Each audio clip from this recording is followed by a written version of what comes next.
Hey, it's Chris here.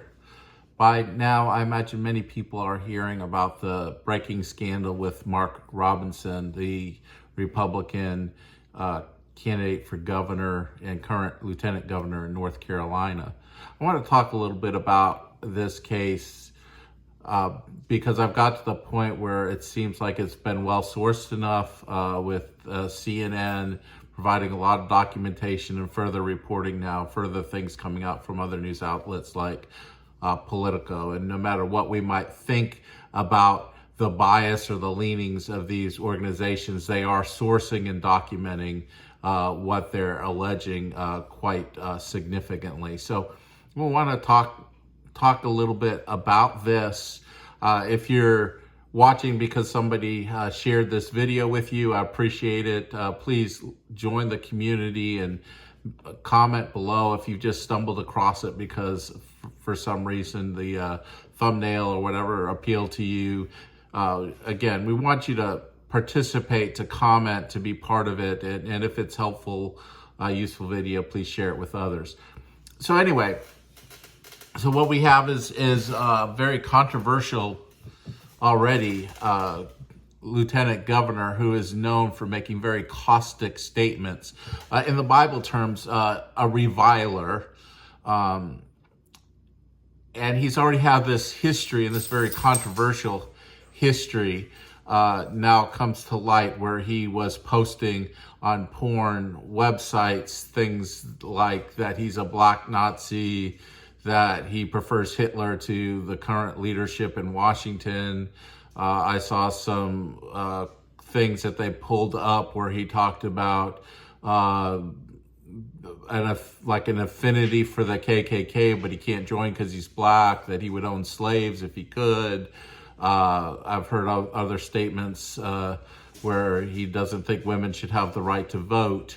But what was most interesting is he is known for his really ranting and really strong statements against transgender ideologies and beliefs and practices, where on these porn websites he says it's that transgender porn that gets him most excited, and talked about peeping as a teenager, peeping on women in public restrooms while they're showering and things, or parks, whatever it was. I can't remember that exact detail, but you know, there's a lot of really controversial stuff.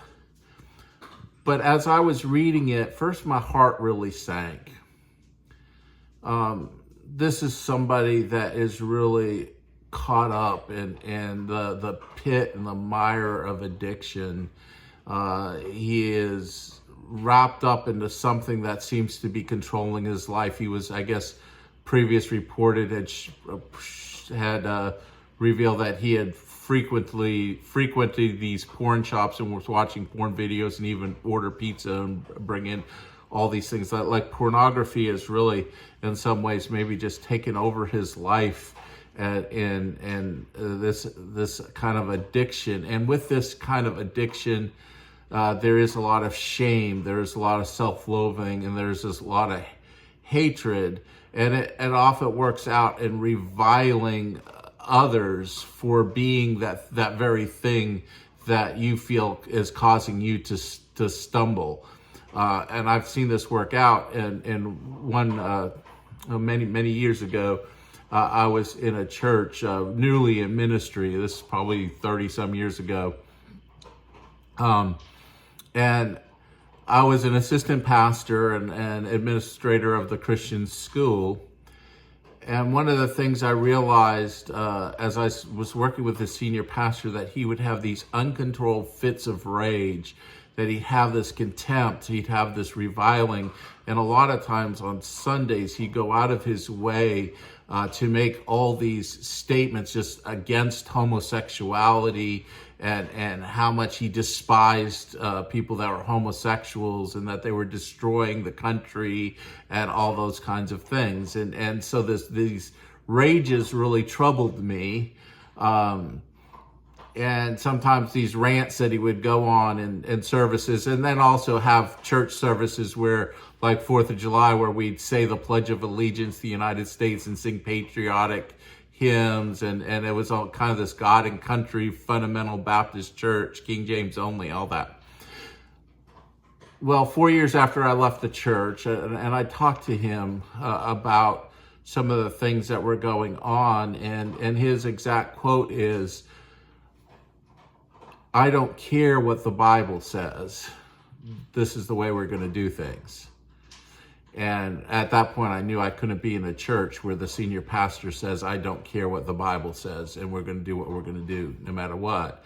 And I was also deeply troubled by his lack of controlling his rage. He would throw things and bang walls and yell and scream, around the kids in the school. And I just felt it was just inappropriate. Well, 4 years later, he was arrested because he was molesting boys in the school and had been doing so for decades. I think there were something like 30 victims. And one of the things that I learned through that whole incident, because I was young in ministry, I didn't know what questions to ask. None of the kids would talk to me because I was representative of the church, which the pastor controlled, and the kids didn't feel safe. And I really felt bad now, just knowing more about how child abuse happens in churches, child sex abuse. But the point is that pastor abusing those children sparked loathing that triggered rages, that triggered rants on Sunday mornings against homosexuality and things like that. There was this self-loathing that reflected, that worked its way out in other ways. And reviling sometimes I've learned in ministry, when somebody has reviling, this contempt, this disdain, despising others, just this verbal abusive rage, a hater. Sometimes we talk about it like an intense hater, not somebody that just like, "I don't like your music." Really have this disdain for somebody or this group of people. That's reviling. In the Bible, in 1 Corinthians 6, 1 Corinthians 5, point out that people that practice that, it's just as bad as sexual immorality, and it's an indicator that somebody truly isn't saved.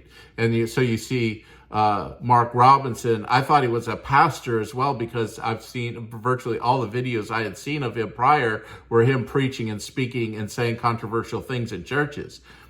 So he's definitely tied to these churches. He's preaching a lot and speaking in these churches and touting his Christian faith, yet he has this deep struggle inside, this addiction that leads to all this disdaining, I believe. And so that leads to all his ranting against transgender, because he, behind the scenes, was into transgender porn.